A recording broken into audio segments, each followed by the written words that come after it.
கப்பிய கரிமுகனடி கற்றிடும் அடியவர் புத்தியில் உரைபவர் கற்பகமன வினை கடிதேரும் தம்மதியம் வைத்திடும் மரண் மகன் பொருள் உயர் யானை மத்தள வைரனை உத்தமி முதல்வனை மட்டவில் வளர்ந்து பணிவேனே தமிழடைகின முப்படையிலும் முப்படை விதியம் போனே முப்புறம் இருதாட்சி ஒருவரை ரதமச்சது கொடிது ஐதீரா துயரது கொடு ரமணிபடும் அப்புண மதனிலை ஆதி அக்குறமையுடன் அச்சிறுமுருகனை அக்கணமணம் அருள் பெருமா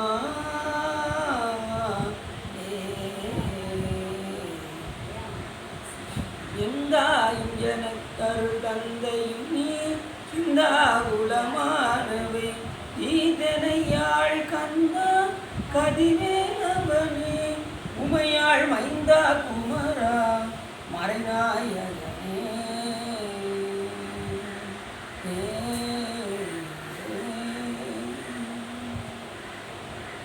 ஊழியர்கோன் பொழித்த புகழியர்கோன்களை போற்றி ஆறுவிது கல்முகத்தில் அணைகிறான் அடிபற்றி பாடி திருநாவலூர் வந்தொண்டர் பதம் போற்றி ஊழிமணி திருவாதூரர் திருத்தாள் போற்றி எல்லாம் இல்லை சிவகாமி பாடுவன ஐயா ஸ்ரீ சகஸ்திரலிங்க சிவகாமுடைய பெரும் கருணையினாலே நாம் இன்று மதுரை மீனாட்சி சுந்தரேஸ்வர பெருமானுடைய திருவிளையாடல் புராணத்தில் இன்று வலை வீசின படலம் 57வது அல்லது வகுப்பான் படமா 57 நேற்று கொஞ்சம் வேலை ஆகிடுச்சு இன்னைக்கு வேலை லைட்டாக தான் இருந்துச்சு கொஞ்சம் ஃப்ரீயாக ஓடி வந்துட்டேன் இப்போ ஏகப்பட்ட போன வந்திருக்கும் ரெண்டாவது பார்த்துருவோம் ஒரு நேரம் கழிச்சு போய் வசம் வாங்கிடுவோம் பிரச்சனை ஏன்னா சாமி திருவிழால அதை பற்றி சிந்திப்பதற்கு திருவருளும் குருவருளும் அடியாரும் எப்பவுமே நம்ம ஒரு திருமுறை பாடலை பற்றி சொல்லுவோம். அதன் அடிப்படையில் மாணிக்கவாசகர் பெருமான் சொல்கின்றார், முத்தனே முதல்வா முத்தனே முதல்வா முக்கனா முனிவா மொட்டரா மலர்வரித்து எஞ்சி பத்தியார் இணைந்து பரவுவா தமக்கு பரகதி கொடுத்தருள் செய்யும் சித்தனே செல்வ திருப்பெரும் துறையில் செழுமலர் கூந்தம் பேசி அத்தனே அடியேன் ஆதரித்து அடைத்தால் அதந்துவே என்று அருளாயே என்பது முத்தனே அப்படின்னா என்ன அர்த்தம்னா அவர் ஒருத்தர் இயல்பாகவே பாசங்களில் இருந்து நீங்கியவர் சிவபெருமான். அதனால அவர் முத்தன். நாம பாசங்களுக்கு அடிமையாகவே ஆகிடுவோம். அண்ணே தம்பி தங்கச்சி ஒன்று விட்டு என்னால் பிரிய முடியலம்மா அப்படின்னு நினைச்சோம். ஒரு ஊருக்கு போய் விட்டு வர்றத அதை கூட 2 தடவை திரும்பி பார்த்து தங்கச்சிட்டேன், ஏமா படி குடமெல்லாம் பார்த்துக்கோமா அப்படின்ட்டு என்ன செய்வோம் சொல்லி அவ்வளவு பாசத்தை பொழிவோம். அப்படி தானே செய்வோம். ஆனால் சாமி எப்படி அப்படின்னா இயல்பாகவே நம்ம கூட தான் இருப்பார். ஆனால் பாசங்களிலிருந்து நீங்கி இருப்பார். நமக்கு கட்டு சரியான கட்டு என்ன கட்டு? பாசக்கட்டு நமக்கு வலுவாக போட்டிருக்காரு. இந்த பக்கம் என்ன கட்டு? இது கண்மம் கட்டி மாயை கட்டு நடுவில் ஆனமரம். இந்த 3 கட்டு இருக்கு. இது எப்போ நம்ம தகர்த்து வெளியில் வரேன் அதுக்கு தான் சாமி என்ன பண்ணாரு, இந்த நடுவில் ஒரு கட்டு இருக்கு பார்த்தீங்களா, அந்த கட்டு செம்ம ஸ்ட்ராங்காக இருக்கும். அது ஆனவங்கள கட்டு. அந்த கெட்டை எடுக்கிறதுக்கு சிவபெருமான் 2 கட்டை போடுறாரு. இந்த கண்ணும் மாயை என்கின்ற கட்டை அதை விட அழுத்தி போட்டோம்னா இது என்ன ஆயிரும்? லூஸ் ஆயிரும். மீது அவங்களுக்கு அப்போ ஈஸியாக உள்ள இருக்க வேண்டியது எடுத்துடலாம். அதான் பாசமெனும் தாழ்வுருவி அப்படின்னாரு. பாசமெனும் தாழ்வுருவி.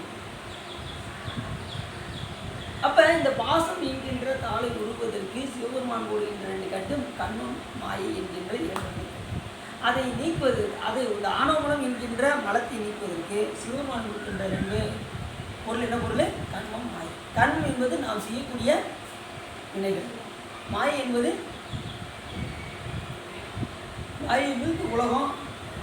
உலகம் இந்த உடம்பு இதெல்லாம் மாயை. அதெல்லாம் என்றும் உள்ள பொருள். கண்மம் மாயை ஆணவம் என்றும் உள்ள பொருள். பதி பசு பாசம் என்றும் உள்ள பொருள். கடவுள் என்னைக்கு இருக்காரோ அன்னைக்கே இந்த உயிர்களும் இருக்கு. என்று நீ அன்று நான் அப்படின்னு ஒரு கேள்விப்பட்டிருக்கீங்களா? என்னைக்கு சாமி இருக்காரோ அன்னைக்கே இந்த உயிர்களும் இருக்கு. அப்போ உயிரை சிவபெருமான் படைக்கிறான்னு நல்லா தெரிஞ்சு போச்சு. ஏன் சொல்லுங்க பார்ப்போம். ஏன் இறைவன் உயிர்களை படைக்கல? அவர் படைச்சிருந்தா எல்லா உயிரும் அருமையாக இருந்திருக்கும். ஆனால் ஒவ்வொரு உயிரும் வெவ்வேறாக இருக்குது. ஆனால் உயிரை இறைவன் படைக்கவில்லை என்பது நன்றாக தெரியுது. அப்போ சிவபெருமான் என்ன செய்கிறார் அப்படின்னா, எதை படைக்கின்றார்? இந்த உடம்பைத்தான் படைக்கின்றார், தவிர உயிரை இறைவன் படைக்கவில்லை. நல்லா தெரிஞ்சு போச்சா? ஆனால் ஒருத்தர் குண்டா இருக்காரு, ஒருத்தர் ஒல்லியா இருக்காரு, ஒருத்தர் முகத்தில் ஏதாவது பருவா இருக்கு, ஒருத்தருக்கு காலெல்லாம் புண்ணா இருக்கு, சில பேர் பார்த்தீங்கன்னா ஒரு கால் பெருசா இருக்கும், ஒரு கால் சிறுசா இருக்கு. இது என்ன காரணம்? இது என்ன காரணத்தினால இருக்கு? சீர்தொழில் வேற்றுமையான என்பவர் வல்லவர். சீர்தொழில் வேற்றுமை, அவரவர் செய்த வினைக்கு தகுந்தவாறு உடம்பு. இதுதான் கற்றதனாலாய பயன்கள் வாழ்வன் நற்றால் வாழ்வு. நமக்கு வந்தது எதுக்காக வந்திருக்கோங்கிறத மறந்து நம்ம மற்ற வேலைகள் செய்கிறதுனால தான் நமக்கு அடுத்தடுத்து பிறகு வந்து கொண்டே இருக்கின்றது. இப்போ ஒரு நடந்து போயிருக்காரு. சிலவர் பார்த்தீங்கன்னா இதுக்காகவே வெளியில் உட்காந்து, வெளியில் திருநெல்வேலியில் உட்காந்து போகிறவங்க வரவங்க பூரா குறை சொல்லிகிட்டே உட்காந்துருப்பாங்க. இந்த குண்டா போன மாதிரி இந்த போன பார்த்தியா, இவன் என்ன வளர்த்து வந்தாங்கிற அப்படிம்பாங்க. இந்த ஒல்லி பிச்சாங்க பாரு, ஒல்லியா போன பாரு அப்படின்னு அவனை சுட்டி காட்டுறது. இப்படி ஒவ்வொருத்தரையும் ஏளனமாக பேசி பேசி நம்ம அடுத்தடுத்த பிறகு அவங்க அந்த இதை அடையலாம். இப்போ நமக்கு நல்லா தெரிஞ்சு போச்சு, நாம் வெளிவாக இருக்கிறதும் குண்டா இருக்கிறதும் நாம் செய்த விளையினால் நாம் இருக்கின்றோம்.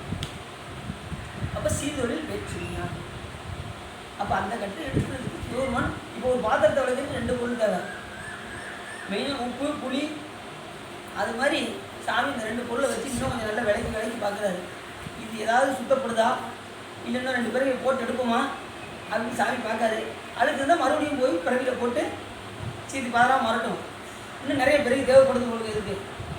இது சாமானியமாக திருந்துற கேஸு கிடையாது. இது இன்னும் ஒரு 1000 பிறகு போட்டால் தான் சரி வரும் போல தெரியும். சாமி என்ன பண்ணுவார்? பிறவியில் தூக்கி போட்டுக்கிட்டே இருக்காரு. அவர் சலிப்பே அடைய மாட்டாங்க. சிவபெருமான் வந்து பிறவி கொடுக்கறதுக்கு சலிக்கவே மாட்டாங்க. பிரம்மாவுக்கு சலிப்பு வந்துடும், படைத்த பிரம்மாவுக்கு சலிப்பு வந்துடும். என்னடா இவனுக்கு எத்தனை தடவை உடம்பு படைக்கணும்? சிவபெருமான் சலிப்பவர்.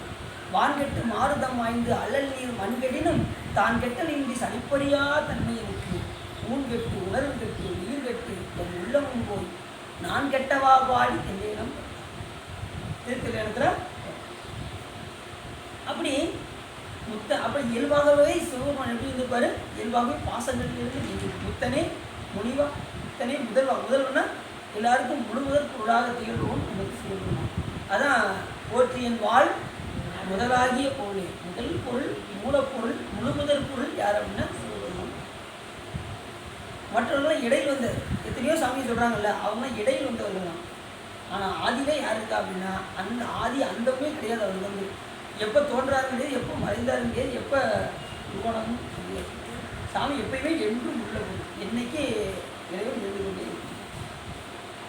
அது மாதிரி ஆதியிலே எது இருக்குது சமயம் எதுன்னா சைவ சமயம் ஒன்று தான் இருக்குது. மற்ற சமயம் தான் இடையில் வந்த சமயங்கள். கிறிஸ்தவம், வைஷ்ணவம், சமண சமயம், பௌத்தமம், இப்படி மற்ற சமயங்கள்லாம் இடையில் வந்த சமயம். அது ஒரு கால எல்லை இருக்கும். ஒரு சமயம் சொல்லுன்னா அதுக்கு ஒரு எல்லை இருக்கும். ஆனால் சைவ சமயத்துக்கு அப்படி ஒரு எல்லையே கிடையாது. சிவபெருமான் என்றைக்கு இருக்கோ அன்னைக்கே சைவ சமயம். முத்தனே முதல்வா, அப்படி மூலமாகிய முதலாகிய பொருள், முழு முதல் பொருள் சிவபெருமான். முத்தனே முதல்வா, முக்கனா முனிவா.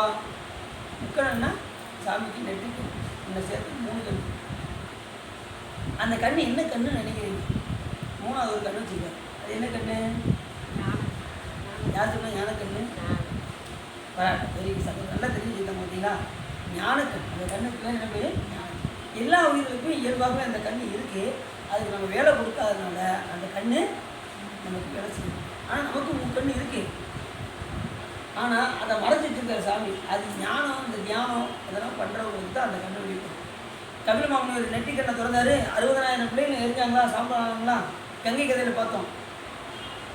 அத்தனை பேர் சாம்பலானாங்க. நெட்டி கண்ணை லேசு கலந்து பார்த்தாரு, அத்தனை பேர் சாம்பிட்டாங்க. எப்படி சிவபெருமான் நெட்டி கண்ணை வைத்து நக்கீரரை எரித்தாரோ அதே மாதிரி அவரோட அடியாரனுக்கும் அந்த சிறப்பு சிவபெருமான் கொடுத்துருப்பாருங்க. கபில மாமுனிவர் எரிச்சா இருப்பாருங்க.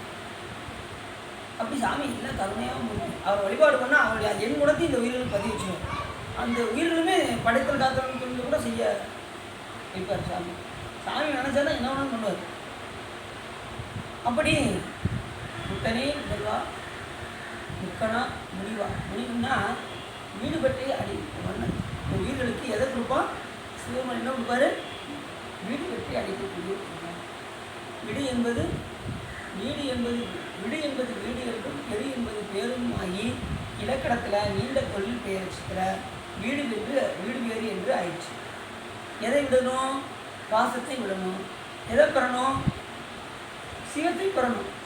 சிவத்தை பெறுதல் ஞானத்தை பெறுதல் ரெண்டுமே உண்டு. அப்படி வீடு பற்றி அழிக்கக்கூடியதுதான் சிவபெருமான். அப்படிப்பட்ட பெருமானை மொட்டரா மலர் பறித்து இறைஞ்சி பக்தியால் நினைந்து பரவுவார் தமக்கு பரகதி கொடுத்ததும் செய்யும் அப்படின்னாரு. மொட்டரா மலர்னா என்ன அர்த்தம்? அதிகாலையில் வைகரை காலத்தில் 4 to 6க்குள்ள எந்திரிச்சு பெரும்புலர் காலை மூழ்கி பித்தராகிய சிவபெருமானுக்கு நாம் பக்தராகி அரும்போடு மலர்கள் கொண்டு அங்கு ஆர்வத்தை உள்ளே வைத்து விரும்பினால் விளக்கு தூபம் விதியினால் இடவல்லாருக்கு கருமையில் கட்டி போடுவார் கடவுள். அப்படி அதிகாலையில் எழுந்துச்சு அந்த மொட்டரா மலர் வைத்து அந்த மொட்டு விரிவதற்கு முன்னாடி அந்த மலர்களை பறித்து சிவபெருமானுக்கு போய் சாத்தினதுக்கப்புறம் அந்த மலர் விரியணும். சிவபெருமானுக்கு போனதுக்கப்புறம் தான் என்ன மலர்? அந்த மலர் விரியணும். நாம் இங்கேயே இருந்துச்சோம் நல்லா மலர்ந்து விரிஞ்சு அதுக்கப்புறம் கட்டி அது தேனெல்லாம் உள்ளே போய் பிடிச்சி அந்த வண்டுகள்லாம் தேனெல்லாம் உறிஞ்சி எடுத்ததுக்கப்புறம் சக்கையை கொண்டு போய் சாமிகிட்ட கொண்டு போய் என்ன செய்வோம்? கொடுப்போம். அது எச்சி மலராக ஆகிடும். அப்படி தெரியாமல் பறிச்சிட்டோம்னா தண்ணியில் நல்லா நினச்சி என்ன செய்யுங்க? சுத்தமாக கொண்டு போய் சாமிக்கு. ஆனால் இதுதான் ரொம்ப சுத்தமான மலர்னா அந்த மொட்டரா மலர் தான். அரும்பு மலர் தான் சிவபெருமானுக்கு ரொம்ப அதுதான் எச்சி இல்லாத பூ. அதனால் நாளைக்கு 4 to 6 எழுந்திரிச்சு மலரெல்லாம் பறித்து எடுத்துருங்க. அந்த 6 மணிக்கு மேலே எறும்பு எல்லாமே வர ஆரம்பிச்சிடும். இன்றைக்கி தான் நீங்கள் சொற்பொழிவு சொல்லியிருக்கீங்க. நாளைக்கு பாருங்கள் கரெக்டாக 5:35க்கு எந்திரிப்பேன். 10 நிமிஷத்தில் குளிப்பேன். அந்த 10 நிமிஷத்துக்குள்ளே போய் எப்படி பறிக்கிற மட்டும் பாருங்கள். 6 மணிக்கு நீங்கள் சொல்லியிருக்கீங்க அப்படின்னு சொல்லிட்டு என்ன செய்யக்கூடாது? பறிக்கலாம். எப்படியாவது 6 மணிக்குள்ளே பறிச்சிருங்க. அவ்வளோதான். எப்படியாவது கொஞ்சம் விடுவதற்கு முன் எழுந்து மலர்களை பறித்து இறைவனுக்கு வேண்டும். நீங்கள் தான்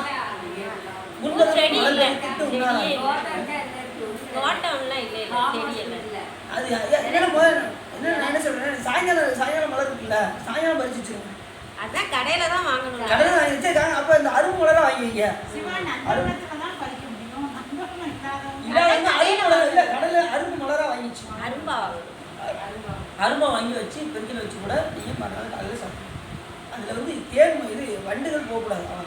அதுதான் எச்சியில். இப்போ நீங்கள் வயசானதுனால நீங்கள் சொல்கிறீங்க. மற்றவங்க வயசு உள்ளவங்க அந்த பணியை செய்யணும். பக்கத்தில் எங்கடா பூ இருக்குன்னு போய் பார்க்கணும். அந்த பணியை நம்ம செய்யணும். வயசானவங்க போக முடியல. நாங்கள் அதப்போ நீங்கள் பாக்கெட் வாங்கி வச்சுக்கோங்க. அதான் நீங்கள் என்ன செய்ய கடையில் வாங்கி வச்சுக்கோங்க. உங்களுக்கு அந்த மாதிரி நீங்கள் என்ன செய்யணும்? அதை சமர்ப்பிக்கும் போது சிவபெருமான்ட்ட இது பறித்த மலராக ஏற்றுக்கொள்ள வேண்டும் பெருமானேன்னு நீங்கள் சொல்லணும். சாமி பறிக்கலைனாலும் கடையில் நான் வாங்கியிருக்கேன். கடையில் வாங்கக்கூடாது, ஆனால் வாங்கிட்டோம். வேறு வழியில் பூ கண்டிப்பாக சாமி சாத்தணும். கடலில் வாங்கி கொடுக்கும்போது இது பறித்த மலர்களாக ஏற்றுக்கொள்ள வேண்டும் சாமிகிட்ட விண்ணப்பிச்சு. எனக்கு போக முடியாது. ஆனால் உங்களுடைய எண்ணத்தை சிவபெருமான் அறிவார். நீங்கள் கொடுத்தாலும் ஏற்றுக்கொள்வார். அவர் கருணாமூர்த்தி. எப்படியாவது மலர்கள் கண்டிப்பாக. அதுவும் இல்லை என்ன போட்டு மலர்லாம் பறித்து கொடுக்க முடியாது. இலையை பறித்து சாமிக்கு கொடுக்கும். அது செய்யலாம்ல. இலை எந்த இடத்துலனாலும் இருக்கும். உங்கள் வீடு பக்கத்தில் கண்டிப்பாக இருக்கும் இலை. அப்படி இல்லையா கோயில் பக்கம் கோயிலில் இலை இருக்கும். அந்த இலையை பறித்து சாமிக்கு கொடுக்கும். சரிதானா? இது நல்லா இருக்குல்ல? இது ஓகே. அது வில்லு சிறப்பு. ஆனால் வில்லு இல்லாத பட்சத்துக்கு எந்த இலைனாலும் இருக்காது. யாவருக்குமாம் இறைவருக்கு ஓர் பச்சிலை அப்படின்னு தான் சொன்னார். யாவருக்குமாம் இறைவருக்கு ஓர் வில்வ இலைன்னு அப்படின்னு சொல்லலை. இது அவங்களுக்கு. ஆனால் வில்வ இலை சிறப்பு. 21 பத்திரம் இருக்குது சார். சிவபெருமானுக்கு சாத்தக்கூடிய 21 இலை ரொம்ப முக்கியமானது. நொச்சி இலை, வில்வ இலை, வன்னி இப்படின்னு 21 வகை பத்திரங்கள் இருக்குது. அதில் 21 பத்திரம் சாதன சிறப்பு. அப்படி அல்லாத பட்சத்துக்கு எந்த இலை கிடைக்குதோ அதை நீங்கள் மலராக பறித்து நாங்கள் சாப்பிட்டு அது சிவபெருமான் ஏற்றுக்கொள்வார். சரி, இப்படி மொட்டரா மலர் பறித்து இறைஞ்சி யார் பக்தியால் இணைந்து பரவுகின்றார்களோ சிவபெருமானை பற்றி என்ன செய்யணும்? 4 பேருக்கு எடுத்து சொல்லிகிட்டே இருக்கணும். பரவுவார். அவரை பற்றி சாமியை பற்றி 4 பேருக்கு சொல்லிக்கிட்டே இருக்கணும். உங்ககிட்ட இந்து சோட்டை ஒருத்தவங்க கேட்காங்க, நீங்கள் சிவபெருமான வழிபாடு பண்ணுறீங்களே, அப்படி என்னங்க நீங்கள் கண்டீங்க அப்படின்னு உங்கள்கிட்ட ஒரு ஆள் கேட்டுறாங்க. நீ என்ன செய்யுங்க? எனக்கு ஆனந்தம் கிடைக்குங்க அப்படின்னு. அவர் வழிபாடு பண்ண எனக்கு ஆனந்தம். நீங்களும் வழிபாடு செஞ்சு பாருங்கள், உங்களுக்கும் அந்த ஆனந்தம் கிடைக்கும்னு சொல்லுங்கள். ஏன்னா மற்ற இடத்துல இன்பம் கூட கிடைக்கிறது கஷ்டம், நம்மகிட்ட ஆனந்தமே கிடைக்கும். சாமி பற்றி கேட்க கேட்க அந்த கிடைக்கக்கூடிய ஆனந்தம் கோடீஸ்வரர்களுக்கு கூட கிடைக்காது. இப்போ திருக்கோயிலுக்குலாம் போனோம், எவ்வளோ ஆனந்தப்பட்டோம் ஒவ்வொரு கோயிலுக்கும் போய். அந்த இன்பத்தை கோடீஸ்வரர்கள் கூட என்ன செய்ய முடியாது, பெற முடியாது. நமக்கு தான் ஆனந்தத்தை சிவபெருமான் கொடுத்துருக்காரு. ஒவ்வொரு தளத்துலையும் போய் தரிசனம் பண்ண அடியாரோடு செஞ்சு போய் அப்படி ஒரு சேர போய் வழிபாடு பண்ணும்போது எப்படி இருந்தது, அங்கங்கே போய் ஒரு பதியத்தை பாட. இது திருப்பரந்தூரில் எப்படி இந்த பதியம்னா ஒரு 5-6 பதியம் படித்தோம் சாமி. அப்படி ஒவ்வொரு அது மாதிரி ஒவ்வொரு தளத்துலையும் போய் சொற்றினை வேதியம் ஒவ்வொரு பதியமாக படிச்சுட்டு வந்தோம். அப்படி அந்த பாடும்போது சிவபெருமான் எப்படி அப்படி கூட்டு சேர்ந்து வழிபாடு பண்ணும்போது சிவபெருமானுக்கு ரொம்ப பிடிக்கும். ஆகா நம்ம பிள்ளைகளாம் வந்துருச்சு, எல்லாம் தொடர்ந்துக்கப்பா, தொடர்ந்து விடுங்கப்பா, கதெல்லாம் நல்லா தொடர்ந்து விடுங்க, பிள்ளைய படிக்கட்டும் அப்படின்னு சாமி அப்படியே மகிழ்வார். ஓடும் இடராக அப்படி ஓடும் இலவாக இசை கூடும் வகையாளி ஏழை அடியாரர்கள் வந்திருக்கின்றார்கள், துறப்பா கதவை உடனே பண்ணி வச்சுக்க. அப்படி திறந்தாங்க, உண்மையிலே ஆனந்தமாக இருக்குது திருப்பரந்தூர். இனிமேல் நினைச்சா கூட அந்த மாதிரி ஒரு காட்சி கிடைக்குமாங்கிறது அதிசயமாக இருக்குது. கவியோடும் இலவாக இசை கூடும் வகையாளி ஏழை அடியாரர்கள் யாவை சொன்ன சொல் மகிழும் ஈசன் இடமாம் மகிழ்ந்து சிவபெருமான் அன்னைக்கு எல்லா அடியார் பாடல்களையும் கேட்டார், எல்லா தளத்திலையுமே கேட்டார். அப்படிப்பட்ட கருணாமூர்த்தி சிவபெருமான். சரி, முட்டரா மலர்வழி தீரைஞ்சி பக்தியால் நினைந்து பரவுவார் தமக்கு பரகதி கொடுத்து அருள் செய்யும் சித்தனே செல்வ திருப்பெருந்துறையில் செல்வமலர் கூந்தம் ஏவிசீர் அத்தனே அடியேன் ஆதரித்து அழைத்தாள் அதன்துவே பெருமானே நான் ஆதரித்து உன்னை அழைத்தாள், நீ என்னை வேண்டான்னு நீ சொல்ல மாட்டேன் சார், நீ கண்டிப்பாக ஏற்றுக்கணும். ஏன்னா நீ வந்து கருணாமூர்த்தி, நீ என்னை ஒதுக்கலாம் வைக்க மாட்டேன், என்னை நீ ஏற்றுக்கொள்வாய் அப்படின்னாரு. ஏற்றுக்கொள்ள கண்டிப்பாக சிவபெருமான் கண்டிப்பாக ஏற்றுக்கணும். சரி, இப்போ நம்ம புராணத்துக்குள்ள போயிடும். வலை வீசின புராணம். எல்லை இல்லாத பேரழகனும் கூடல் என்னும் திரு ஆலவாயில் எழுந்துள்ளிய நீலகண்டனுமாகிய சோமசுந்தர கடவுள் உலகின்ற கன்னியாகிய மீனாட்சி அம்மையாருக்கு தன்னிடத்தில் இருந்து கொண்டு அதை ரகசியமாக வேதத்தின் உட்பொருளை உபதேசித்தருகிறார். இறைவன் இனிய திருவருடன் கூறிய 4 வேத பொருள்களை எல்லாம் பெருமாட்டியார் யாது காரணத்தினாலோ அச்சம் அடைந்தவர் போல கவலையும் சிறிது தோன்ற விருப்பமின்றி கேட்டார். கைலாயத்தை அம்பாள்கிட்ட சாமியும் உபதேசம் பண்ணிகிட்டே இருக்காரு. 4 வகை உட்பொருட்களையும் வேதத்தினுடைய உட்பொருளையும் சிவபெருமான் என்ன செய்கிறாரு, எடுத்து சொல்லிக்கிட்டு இருக்காரு. யார்கிட்ட? அம்பாள்கிட்ட சொல்லிக்கிட்டு இருக்காரு. இந்த நேரத்தில் எப்போ என்ன செஞ்சாங்கன்னு தெரியல, திடீர்னு அம்பாள் வந்து கவனம் வந்து எங்கே போயிடுச்சு, வேதத்துக்கும் போயிடுச்சு. அதனால ஞான நூல்கள்லாம் கேட்கும்போது கவனம் எங்கே இருக்கணும், வேற எங்கேயும் போயிடக்கூடாது. அப்படி கேட்டு ஏற்கனவே இந்த பட்டமங்கையில் வந்து கல்லா பிறந்தாங்க பார்த்தீங்களா, அதே மாதிரி இது சிவபெருமானுடைய ஒரு திருவிளையாடல். ஏன்னா இந்த திருவிளையாடலை நிகழ்த்துவதற்காக தான் சிவபெருமான் என்ன பண்ணுறாரு, எண்ணத்தை திசை திருப்பிட்டார். உடனே அம்பாள் எங்கேயோ கவனம் சிதறி அந்த இதை கேட்குறாங்க. கேட்டதும்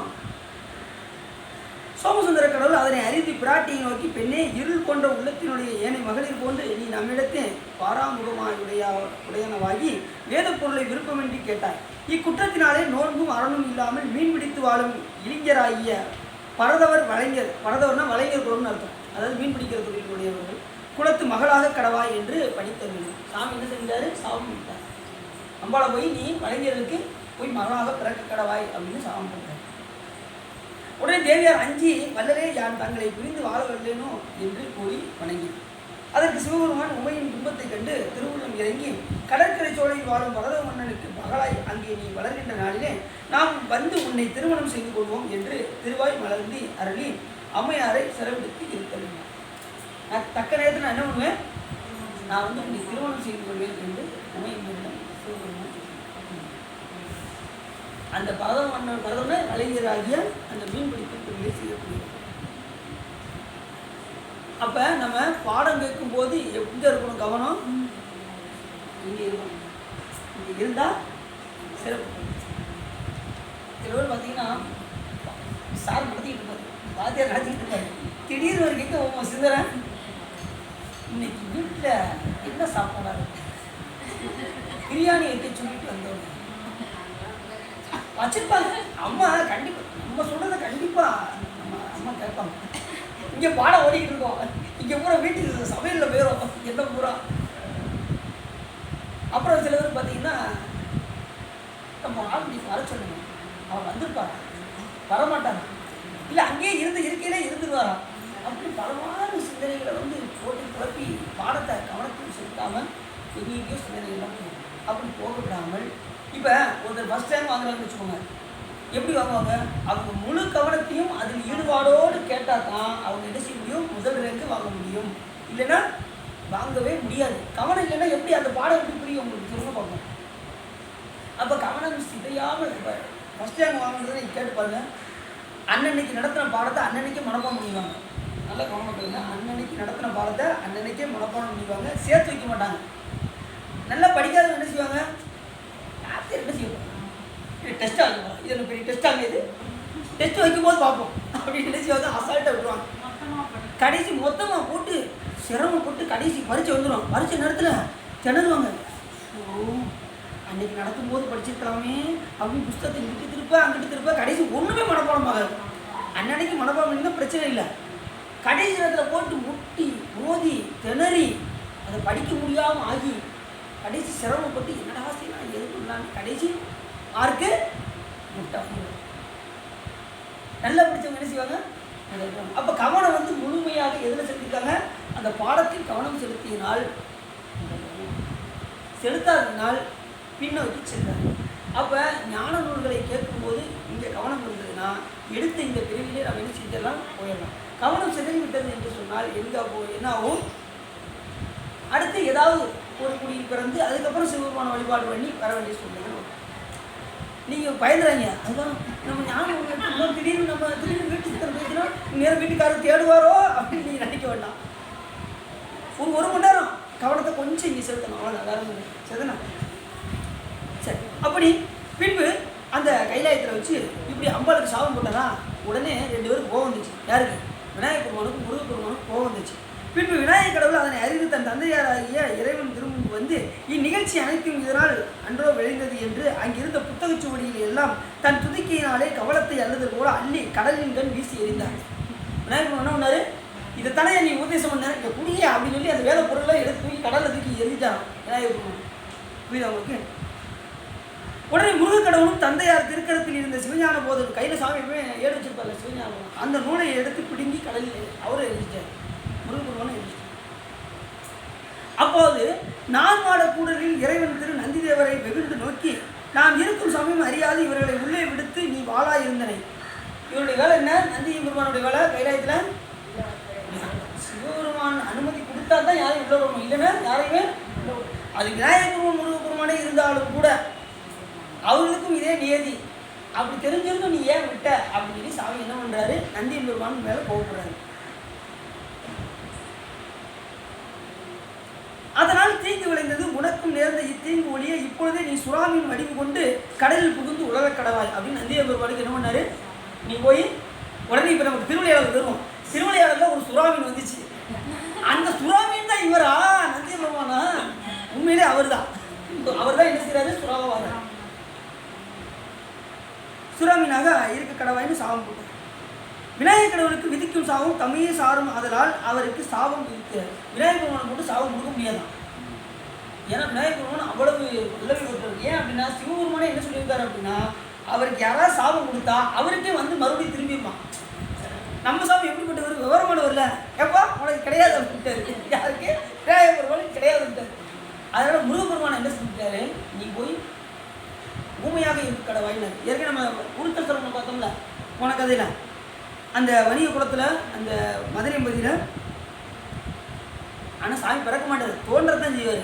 எப்பயுமே முருகப்பெருமானாக இருந்தாலும் அம்பாலாக இருந்தாலும் தோன்றதான் செய்வாங்களே ஒழிய கருவில் போய் பிறக்க மாட்டார். இதான் சிவஸ்வரூபம். புரியுது அவங்களுக்கு? வைக்க மாட்டான் அப்படின்னு சொல்லியிருக்கேன். இப்போ அதுதான் வரப்போகுது பாருங்கள் கதையில். அப்பொழுது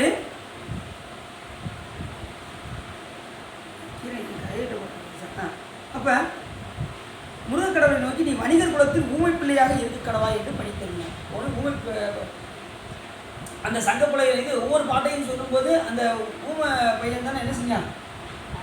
நல்ல நடுநிலைமையாக இருந்து அந்த தராசுகள் போல் இருந்து நல்ல பாடலுக்கு தலையசைக்கவும் இல்லாத பாடலுக்கு சோகமாக இருக்கும்போது போலவும் மகிழ்ச்சி அல்லாத போல் இருக்கவும் இருந்தால அந்த உருத்திர சர்மம் தான் முருகப்பெருமானுடைய அவதாரம் ஏற்கனவே பார்த்தோம். அவர் சாமியை சமைச்சு தான் இங்கே வந்திருக்காரு கீழே. இதெல்லாம் உபச்சாரமாக தான் நீங்கள் வந்து உண்மைன்னு நம்பிடக்கூடாது. ஆனால் உண்மைதான். ஏன்னா இந்த திருவிளையாடல் நடப்பதற்கு சாமி இவர்களெல்லாம் பயன்படுத்துகிறீங்க. புரியுது அவங்களுக்கு? இந்த வலைவீசின படம் தான் இல்லை.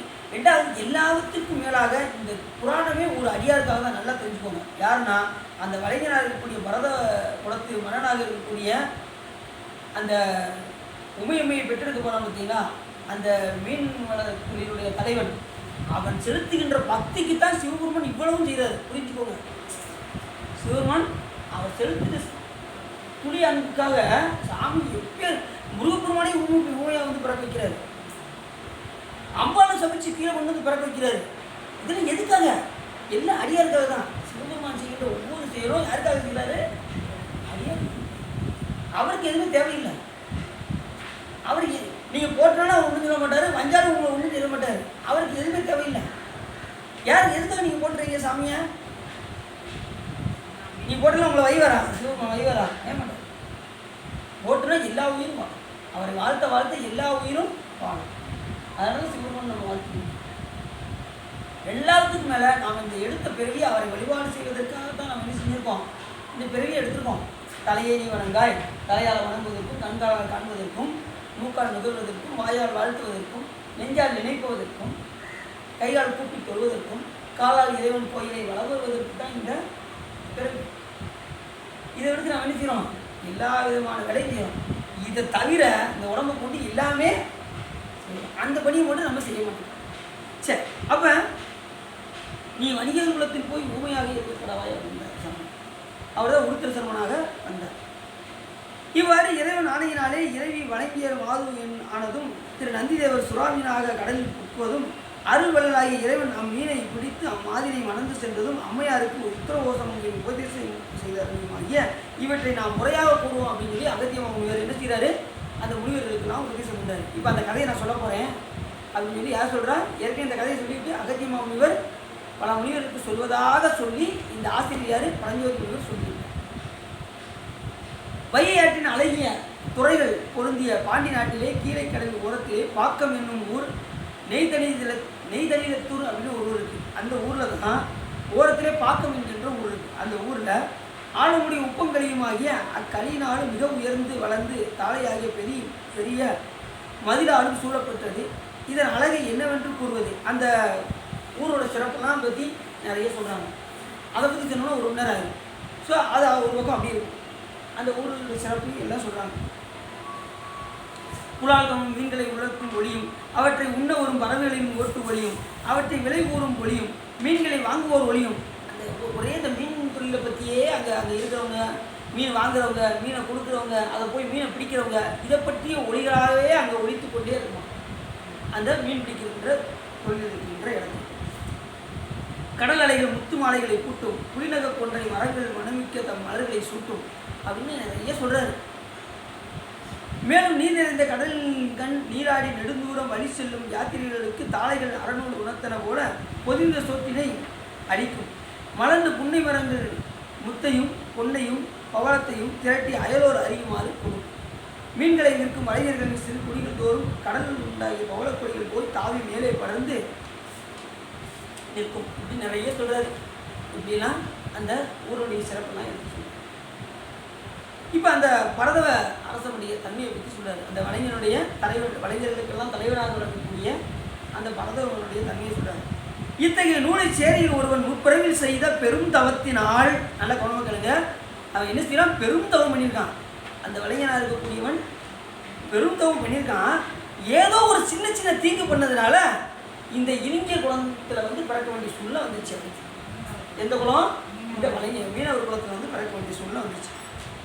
சின்ன தப்புக்கே இளைஞர் குலத்தில் பிறக்கணும்னா நம்ம எவ்வளவு தப்பு செய்யணும் யோசிச்சு பாருங்க. அடுத்த பிறவி என்ன பிறவி ஆக போகுதோ அப்படின்னா நீங்கள் நினைக்காதீங்க. நம்ம சாமியோடைய புகழை கேட்டதுனால் அதெல்லாம் நீங்கள் நினைக்கவே. சாமி நமக்கு பிறவி வந்தாலும் உயர்ந்த முடியை பிறக்க வைத்து தன்னை நினைக்குமாறு சிவபெருமான் செய்யும். அப்படி சொல்கிறாரு. தூய்மையுடைய தவத்தினால் தேவரிடம் தூய்மையாயுடையவனாக இருந்தும் சிறிது தீவினையை செய்ததினால் பரதவர் குலத்தில் கொஞ்சம் தீவினை செஞ்சதுனால எங்கே வந்துட்டாரு? இளைஞர் குலமாகிய பரதவர் குலத்தில் பிறந்தார். அவன் பரதவர்களை அனைவருக்கும் அரசன்.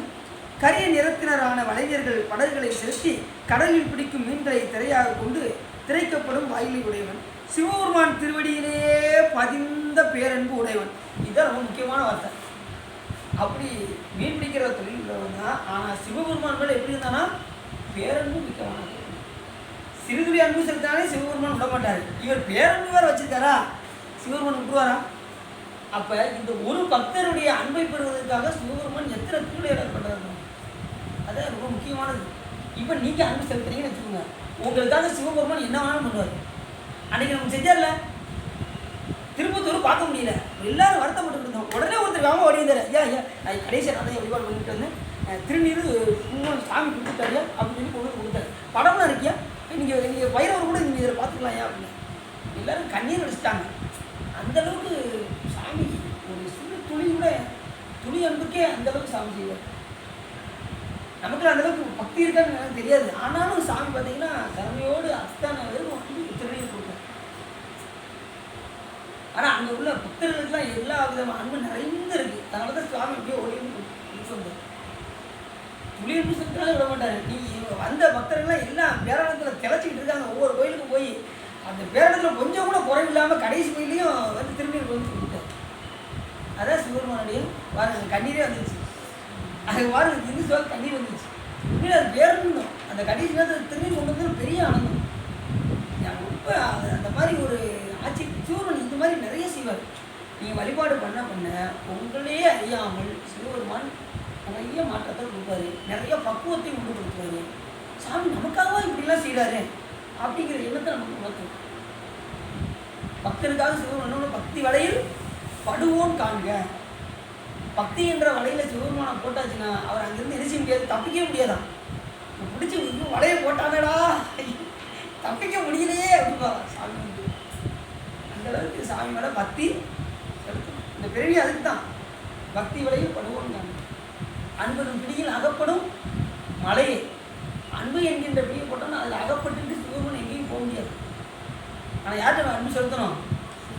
சிவபெருமான் மேலே அன்பு செலுத்தணும். அதுதான் ரொம்ப முக்கியம். சரி, அப்படி கொஞ்சம் நெஞ்ச தீவிர செஞ்சதுனால எங்கே வந்து பிறந்தாரு? இந்த மீன் பிடிக்கிற தொழிலில் வந்து பிறந்தார். அவ்வளவு பெரும் தவம் செய்தவன் ஒரு சிறு துன்பம் செய்ததுனால எங்கே வந்து பிறந்தாரு? இங்கே வந்து பிறந்தார். அதனால இந்த புராணம் கேட்குற அனைவரும் என்ன செய்யக்கூடாது? தீவினை செய்தால் நிறைய பிறப்பு வரும். அதனால தீவினையை ஒழுத்து நல்வினையாக நிறைய செய்யணும். சரிதானா? இப்படி ஒரு சொல்லிட்டீங்களா? நாளைக்கு நான் வர கொஞ்சம் வந்தாலும் தான் வருவேன் அப்படின்றாங்க. ஏன்னா அப்படி இல்லை, ஏதாவது புராணம் கேட்க நமக்கு என்ன செய்வார்? சாமி நாளுக்கு நாள் நமக்கு பக்குவத்தை உறுதிப்படுத்திக் கொண்டே இருக்கும். நம்ம தீவினை செய்யாமல் சிவன் என்ன செய்வார்? நம்மளை தடுத்து நல்ல வழிக்கு நம்மளை கொண்டு செலுத்துவோம். அதுதான் புராணங்கள்லாம் என்ன சொல்கிறதுன்னா, புராணத்தை படிக்க நம்ம சாமிக்கு மேலே நாளுக்கு நாள் அன்பு பெருகிக்கொண்டே வரும். இல்லையா? இருக்கிற அன்பை குறைக்காமையாவது பார்க்கணும். புரியுது அவங்களுக்கு? இருக்கிற அன்பை குறைக்கக்கூடாதுல்ல. நாளுக்கு நாள் என்ன செய்யணும்? சாமி மேலே அன்பு பெருகத்தான் செய்யணும். கேட்க பெருகணும். நாம் இங்கேருந்து போனதும் இந்திய தொலைக்காட்சிகளுக்கு முதல் முறையாக அங்கே போய் உட்காந்துருவோம். மறுபடியும் என்ன ஆயிரும்? மறுபடியும் கீழே போயிடுவோம். அதுக்கப்புறம் மறுபடியும் வந்து சாமி போல கட்டது கொஞ்சம் மேலே வருவோம். அப்புறம் மறுபடியும் டிவி பார்க்கவும் கீழே போயிடுவோம். இப்படி ரெண்டு மாறி வந்துக்கிட்டே இருக்கும். அப்புறம் ஒரு லெவலுக்கு போகும்போது அதுக்கப்புறம் அது ஒருத்தரும் என்ன டிவி போங்க, சிவபெருமானோட அன்புக்கு மேலே அந்த டிவிலாம் அப்படி வந்துடும். கேட்க அவர் மேலே அன்பு வருவோம். இந்த உலகப்பட்டுலாம் தானாக நீங்கும். எது மேலாம் நீங்கள் பற்று வச்சுருக்கீங்களோ ஒரு காலத்தில் உங்களுக்கு என்ன வரும்? நீங்கள் அறிவிங்கப்பா, எனக்கு இது மேலாம் விருப்பம் இல்லை அப்படின்னு. எது மேலாம் நீங்கள் ரொம்ப வந்துடு சரி பார்த்தீங்களா? ஏன்னா நீங்கள் வழிபாடு செய்ய அதான் சொல்கிறேன், பற்றற்றான் பற்றினை அப்பற்றை பற்று விடற்கு.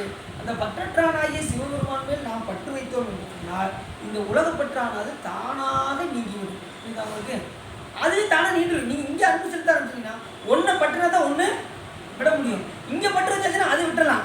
இங்கே பற்று வச்சிங்கன்னா இது சுத்தமாக மறந்துடும். புரியுது அவங்களுக்கு? உலகப்பற்று ரொம்ப இருக்குன்னு வச்சுக்கோங்களேன், சிவபெருமான் மேலே பற்று குறைஞ்சிடும். இப்போ நாம் எப்படி இருக்கோம் சொல்லுங்க பார்ப்போம். இப்போ நம்ம இங்கே அன்பு இருக்கோமா இல்லை உலகத்தில் அன்பு இருக்கோமா?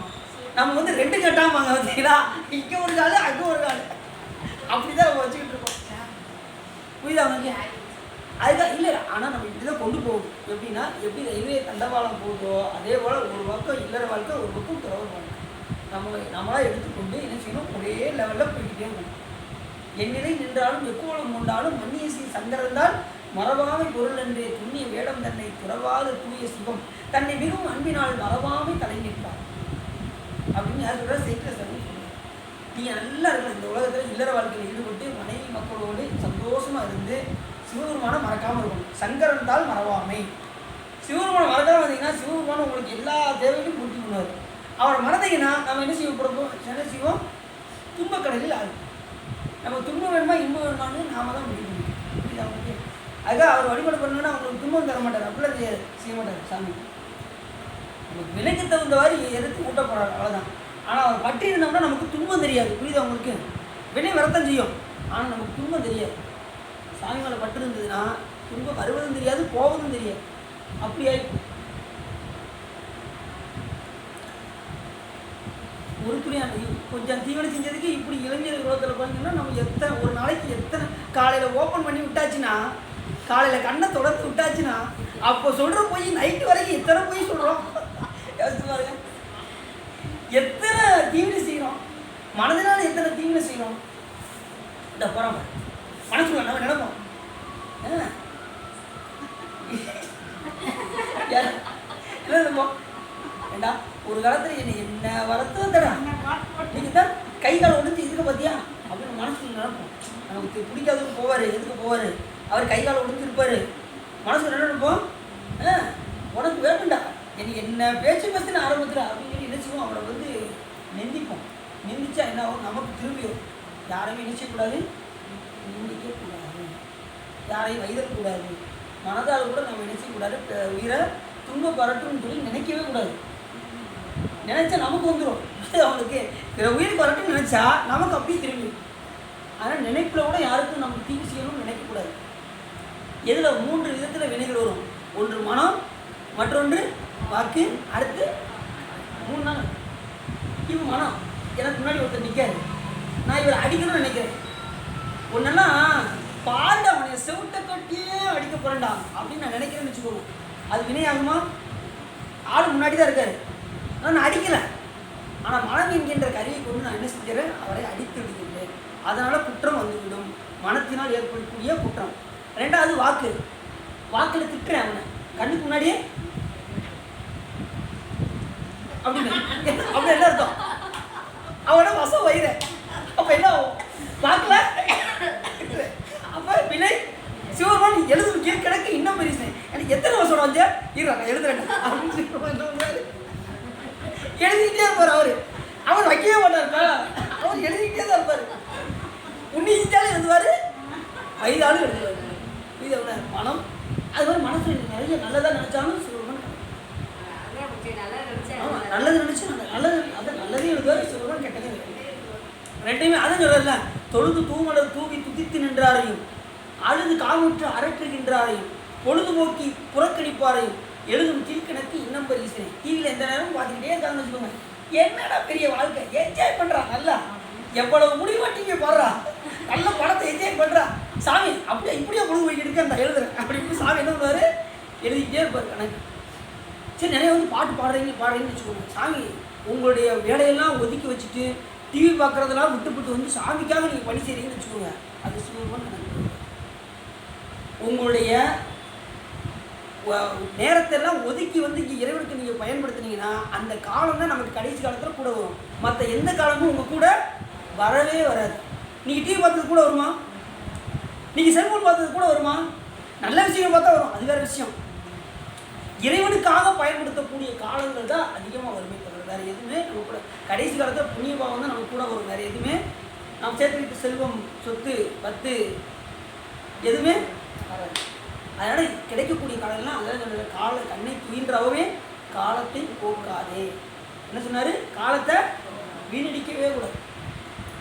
நான் அதுதான் வீணடிக்காமல் எப்பயாவது 1 மணி நேரம் வந்து சாமி எனக்கு எப்பயாவது வாய்ப்பு முடியா அப்படின்னு கேட்டுட்டு ஓடிவாங்க. கொஞ்சம் கேட்கறதே அவன் டக்குன்னு எடுத்துக்கிட்டு ஓடியே வந்துடுவேன். திருவள்ளுவர் கூட்டி வைக்கணும்.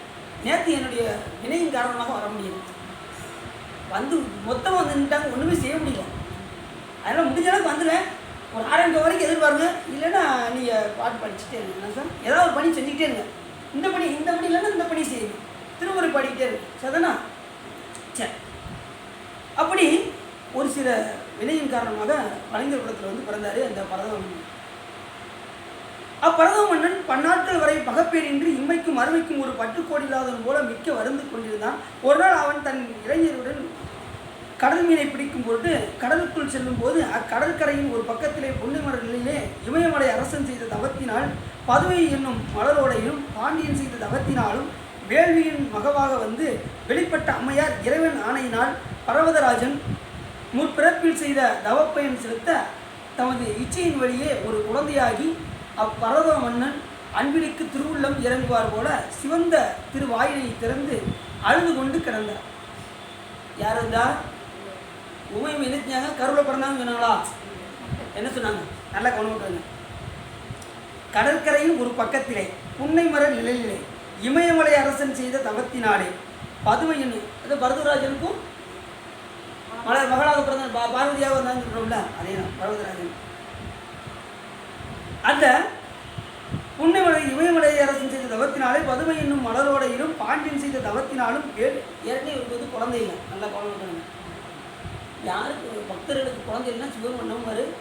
அவருக்கு எப்படியாவது குழந்தை, அதுவும் அம்பாலே இவர் என்ன செய்யணும், முப்பதுலேயே வேண்டியிருக்காரு. அம்பாலே எனக்கு பிள்ளையாக வேண்டியிருக்கிறதுனால தான் சிவன் என்ன செய்கிறாரு, அங்கே சபிச்சு இங்கே கீழே அனுப்புகிறாரு.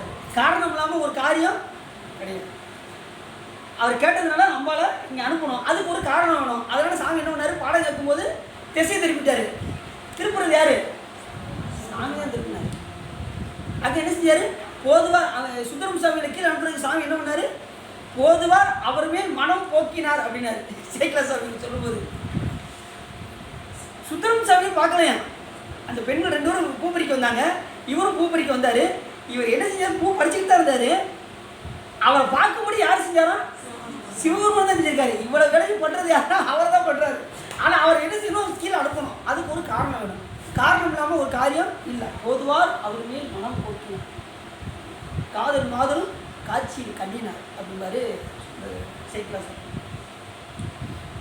அப்போ இதில் எதுக்காக அப்படின்னாரு, தீதிலாம் திருத்தொண்ட தொகை தருவதற்காக போதுவார் அவர் மேல் மனம் போக்கினார். நம்மெல்லாம் உயிர்களெல்லாம் கடை தேரும் பொருட்டு அந்த அடியாருடைய பாடல் இந்த உயிர்கள் படித்து பாடல் பாடி பயனடைய வேண்டும் என்பதற்காக சிவபெருமான் என்ன பண்ணாரு, அங்கேருந்து சுந்தரம் சாமியில் அனுப்பி விட்டார். அப்புறம் வேலை முடிஞ்சதும் என்ன செஞ்சார், வெள்ளையானை கூப்பிட்டு நீ வந்துருப்பா அப்படின்ட்டார். வேலை முடிஞ்சிச்சா, அப்போ உனக்கு கூட்டி அங்கே முடிஞ்சிச்சு வந்துரு அப்படின்ட்டு சாமி கூப்பிட்டாரு. புரியுது அவருக்கு எந்த நேரத்தில் எதை செய்யணும்னு யாருக்கு தெரியும், சிவபெருமான் திருத்தம். அந்த வேலையை முடிச்சுட்டு டக்குன்னு சாமி சாந்தமாயிருது. அதுவே நமக்கு ஒரு வேலை பணியை வச்சிருக்காரு. என்ன பண்ணி வச்சிருக்காரு, நம்மளை எதுக்கு அனுப்பியிருக்காரு, திருப்பணி செய்வதற்காக நம்மளை படித்திருக்கின்றார். அவரை போட்டி பாடுவதற்கும் அவரை போட்டி வழிபாடு செய்வதற்கும் இந்த மனத்தினாலும் வாக்கினாலும் காயத்தினாலும் உடம்பாலும் பணி செய்து நாம் என்ன செய்யணும், அவர்கிட்ட போவதற்காக இந்த பணியை கொடுத்துருக்காரு. இந்த இடைப்பட்ட அப்புறம் நம்ம இல்லறம் ஒன்று இருக்குது, குழந்தை குட்டியெல்லாம் இருக்குது, அதையும் பார்த்துக்கிட்டே நம்ம என்ன செய்யணும், இறைவனை வழிபாடு செய்ய வேண்டும். அப்படியா, இப்போ நம்ம இதுக்கு தான் வந்திருக்கோமா, அப்போ குழந்தை குட்டி அப்படி விட்டுலாம் அப்படி தானே சொல்கிறீங்க நீங்கள், அப்படி சொல்லிடக்கூடாது. அவங்கள பார்த்துக்கிட்டே தான் நம்ம என்ன செய்யணும், வழிபாடு செய்ய வேண்டும். நிறையா என்ன செய்யறாங்க, துறவரன்னா உடனே குழந்தை குட்டியெல்லாம் விட்டுட்டு காட்டுக்கு போய் தவம் இருக்க போகணும் போலுக்க அப்படின்னு நினச்சிட்டு இருக்காங்க.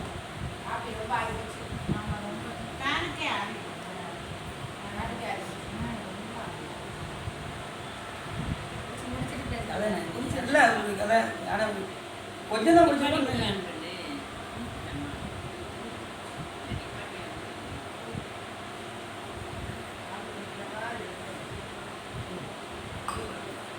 ஓடுதான் ஓடணும், அதுவாட்டு ஓடட்டும், நம்ம அதுக்கு மேலே ஓடுவோம். இப்போ அப்போ அம்பாள் வேள்வியிலும் மகவாக வந்து வெளிப்பட்ட அம்மையார் செய்த தவத்தினால் வேள்வியிலும் மகவாக வந்து வெளிப்பட்ட அம்மையார் இறைவன் ஆணையினாலே பர்வதராஜன் ஒரு பிறப்பில் செய்த தவப்பயன் செலுத்த தம் இச்சையின் வழியாக ஒரு குழந்தையாகி அப்பரதம மன்னன் அன்பினுக்கு திருவுள்ளம் இறங்குவார் போல சிவந்த திருவாயினை திறந்து அழுது கொண்டு கிடந்தார். வழங்கியிருப்பவன் குழந்தையை கண்டான். அப்போது மகிழ்ச்சி மிக கரிய கடலின் கண் தோன்றிய திருமகளோ, நீரிலே மறைந்துரையும் நீரற மகளோ, காணக திருவுரையும் காணற மகளோ அப்படின்னு சொல்லி அந்த குழந்தையை பார்த்து என்ன செய்யறான், எடுத்து கொஞ்சம் குழந்தை யாரு, அந்த பர்வதம். இவர்கள் யாரோ ஒரு பெண் குழந்தையாகி கண்கள் இமைக்க இங்கு இருந்தனர். மகப்பேர் இல்லாத எளியருக்கு சோமசுந்தர கடவுள் அருள் சுரந்து தந்தருடைய குழந்தை இது அப்படின்னு எடுத்து என்ன செய்யறான், அந்த குழந்தைய வச்சுக்கணும். வலங்கால் துடிக்கு அன்பு கூர்ந்து எடுத்து தழுவி கற்பினில் சிறந்த தன் மனையால் கையில் கொடுத்தான். அவள் பிறவிக்குள்ளுடன் பொருளை அறியுமாறு கண் பெற்றார் போல. அவள் எப்படி சந்தோஷப்பட்டானா, அவள் மனைவியிட கொடுத்ததும் இந்த பிறவிக்கூடானவங்க திடீர்னு கண் வந்து அப்படி இருக்கும், அந்தளவுக்கு சந்தோஷப்பட்டானா. இப்படின்னு யாரும் சந்தோஷம் இருக்குங்களா, குழந்தை இல்லாதவனுக்கு ஒரு திடீர்னு ஒரு குழந்தை கிடச்சான், அதுவும் அம்பாலே வந்து குழந்தைய கிடச்சா வேற சொல்ல முடியாது. முடியாது அந்த இதுக்கு வந்து. அப்படி அந்த குழந்தையை எடுத்து சந்தோஷப்பட்டாங்க அந்த மனையர். மிக்க வறியவன் பெருநிதி பெற்றார்கள், அது மாதிரி ரொம்ப கஷ்டப்படுறது திடீர்னு அவனுக்கு பணம் கிடைச்சா அப்படி இருக்கும். பெருநிதி பெற்றார்களோ அந்த அளவுக்கு சந்தோஷப்பட்டாங்க. வளைஞர்கள் கடலை போல ஆரவாரித்தனர், வளைச்சியர் கைகொட்டி குறவை பாடல் பாடினர். வளையர் கோமானின் மனைவியும் தான் வருந்தி பெறாது பெற்றெடுத்த அக்குழந்தையை தழுவி முத்தமிட்டு உச்சி மோந்து பேரானந்தத்தோடு இக்குழந்தை அழகாகிய ஒரு மாணிக்க விளக்கு ஆகும் என்று கருதி போற்றி வளர்ப்பாராயினர். மீன் விட்டு சேர்ந்த பசி பொன்னார் செய்த பல அணிகளையும் காதுடன் முத்துக்களையும் பாசி மணிகளையும் இடையிட்டு கோத்த மாலைகளையும் சங்குமணி மாலைகளையும் தன் குலத்திற்கு இச்சையாகிய குழந்தைக்கு அணிந்து அளவற்ற பேரழகுக்கு ஒரு அழகு செய்ததைப் போல அழகு செய்து பார்த்து மகிழ்ச்சி கொண்டார். ஏற்கனவே அம்பாள் அழகு, அம்பாள் அழகா அழகு இல்லையா? சரி, அம்பாளுக்கு அழகுக்கு என்ன பேர் சொல்லுவாங்க? எத்தனையோ நாமங்கள் இருக்கு. அம்பாளுக்கு நிறைய நாமங்கள் இருக்கு. அபிராமி அப்படின்னா என்ன அர்த்தம்? பேரழகுடையவன் அர்த்தம். அபிராமி என்றால் அப்ப இது வந்து என்ன அடின்னு, அதுக்காக தான் அடியுடைய மகளுக்கு அபிராமின்னு பேர் வச்சேன். பேர் வைக்கணும், ஆனால் அது எல்லா அம்பாலையும் சாரணும் அப்படின்னு நினச்சி என்ன பண்ணிட்டேன், எல்லா அம்பாலுமே பேரழகுடையவர்கள் எந்த நாமம் வச்சாலும் அப்போ வைடா அபிராமி அப்படின்னு சொல்லி அபிராமின்னு வச்சு எந்த ஒரு திருக்கடை அபிராமி மகன். அந்த பேருக்கு என்ன பொருள் அப்படின்னா பேரழகுடையவள் என்று பொருள். இப்போ சிவகாமி என்றால் சிவத்தை காண்பிப்பவன் சிவகாமி என்று பொருள். இப்போ சொர்ணவள்ளி, சொர்ணலட்சுமி, சொர்ணம் அப்படின்னு வந்தால் சொர்ணம்னா என்ன அர்த்தம்? பொண்ணுன்னு அர்த்தம். பொன் போன்றவள், பொன்னார் மேனியன் சொல்கிறவங்கள அதே மாதிரி சொர்ணவள்ளி அப்படின்னா பொன் போன்ற தேகத்தை உடையவள் அப்படின்னு அர்த்தம். இப்படி ஒவ்வொரு பேருக்கும் ஒரு சிறப்பு இருக்குது. அதில் இந்த அபிராமி என்கின்ற பேருக்கு பேரழகு உடையவள்னு அர்த்தம். ஏற்கனவே அம்பாள் ரொம்ப பேரழகு, இல்லை அந்த பேரழகுக்கும் மேலே என்ன செய்கிறாங்களாம், அழகு சுட்டுறாங்களாம் பிள்ளைகளுக்கு. எந்த பிள்ளைக்கு? நம்ம அம்மாவுக்கு, மீனாட்சி அம்மாவுக்கு மேலும் மேலும் அழகு செய்கிறாங்க அந்த பிள்ளைக்கு. இப்போ நாம் டைம் தான் பற்ற மாட்டேங்குது, நிறைய சொல்ல வேண்டியது, டைமிங் பற்ற மாட்டேங்குது. சின்ன குழந்தைய நம்ம என்ன செய்வோம் அப்படின்னு நல்லா அந்த குழந்தைய என்ன செய்வோம் வச்சு நல்லா குளிப்பாட்டுமா, குழந்தை குளிப்பாட்டி நல்லா பவுடர்லாம் அடித்து அந்த கருப்பு ஒட்டை ஒன்று வச்சு டிஸ்டிக் என்ன செய்வோம் கன்னத்தில் ஒரு இதையும் வச்சு நல்லா குளிப்பாட்டி செஞ்சு மேக்கப்லாம் பண்ணிவிட்டு மறுபடியும் போய் மண்டை விளையாட விடுவோமா? விடவே மாட்டான். அந்த தாய் என்ன செய்ய மாட்டா?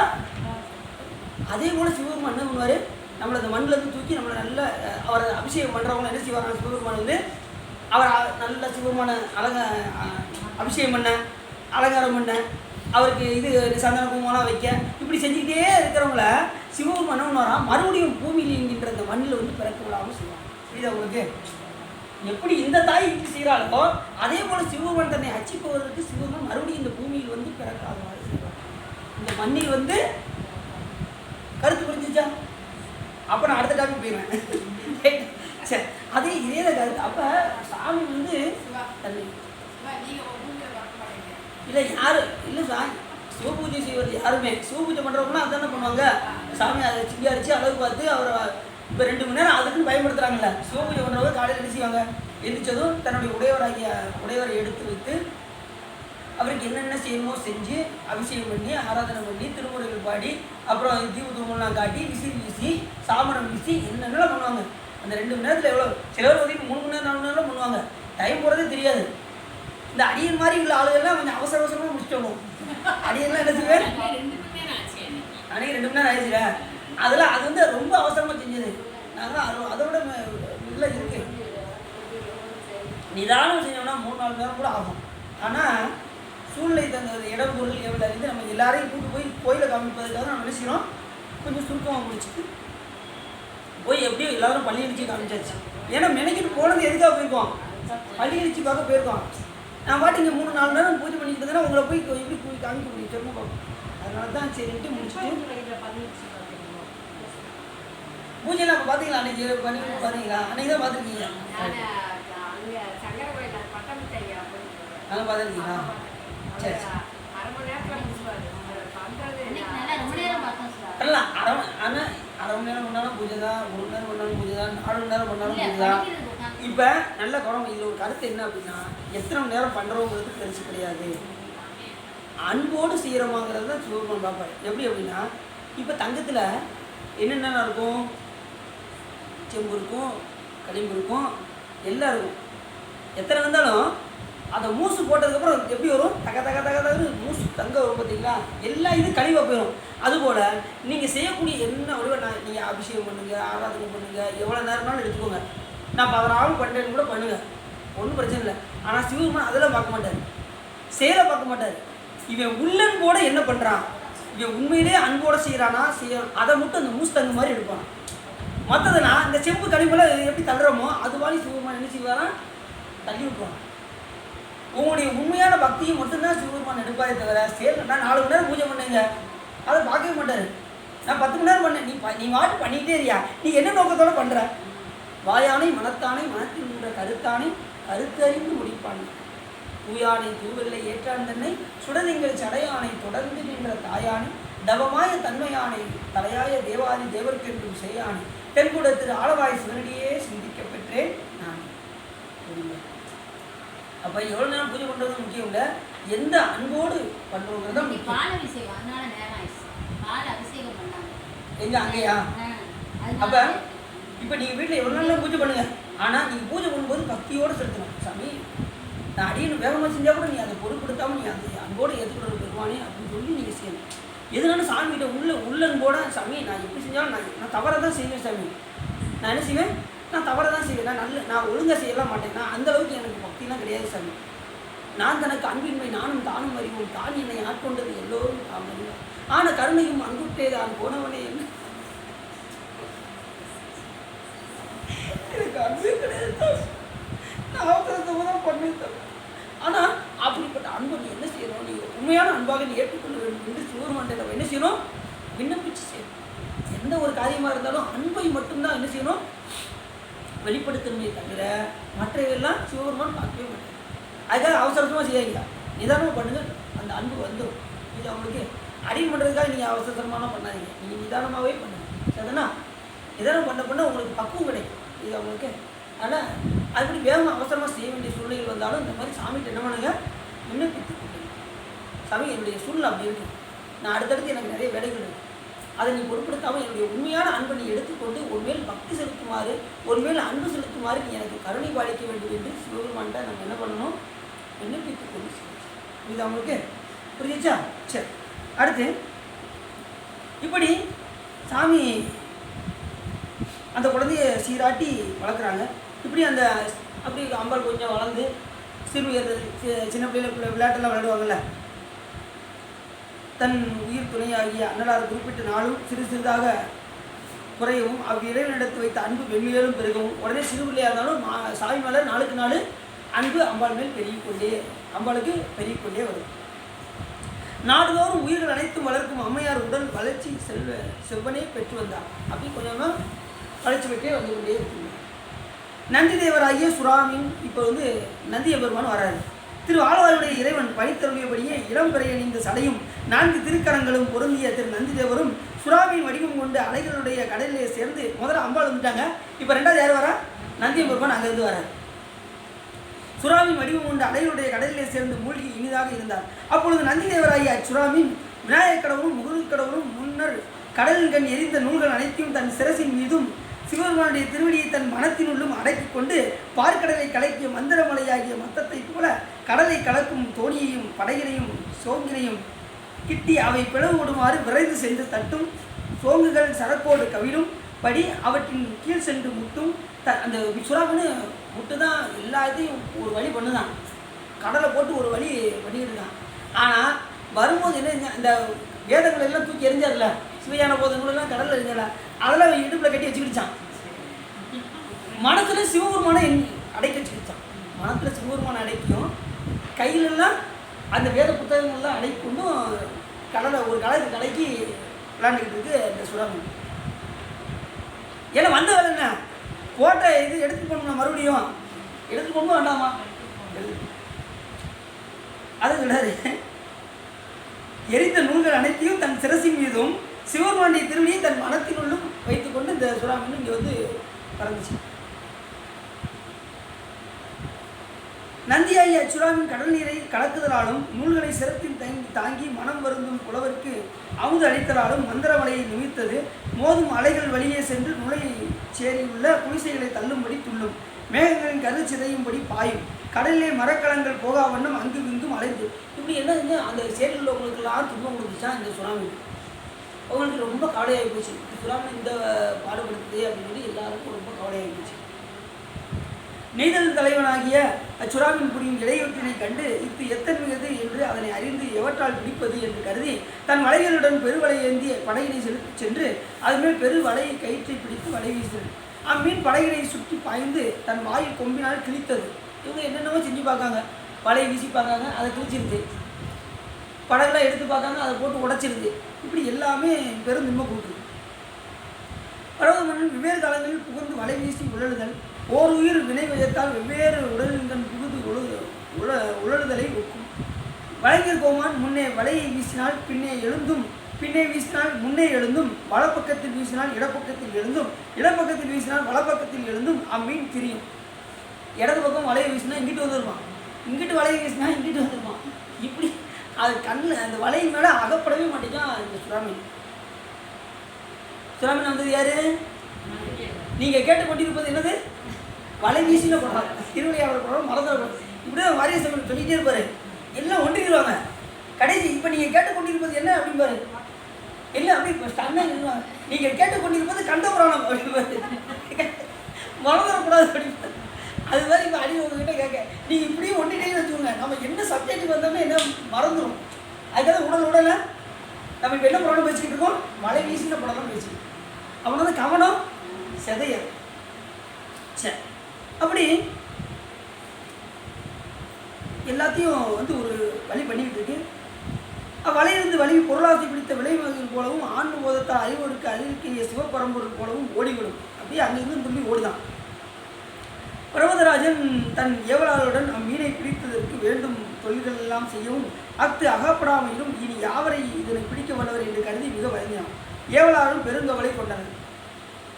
பிறகு பரது ஒரு தலைவன் இக்கடலின் கண் மந்தரமலை போல கிடந்து கலக்கும் சுறாமியை இங்கு பிடிப்பவன் எவனோ அவனை என்னுடைய மகளுக்கு மணமகனாவதற்கு உரியவன் என்று உறுதி கொண்டிருந்தான். யார் இந்த சுறாமியை பிடிக்கிறாங்களோ தன்னுடைய மகளை அவர் கொடுக்க வேண்டும் என்று விரும்பினான். இன்னும் கொடுக்கணும்னு சொல்லலை, விரும்பினான்.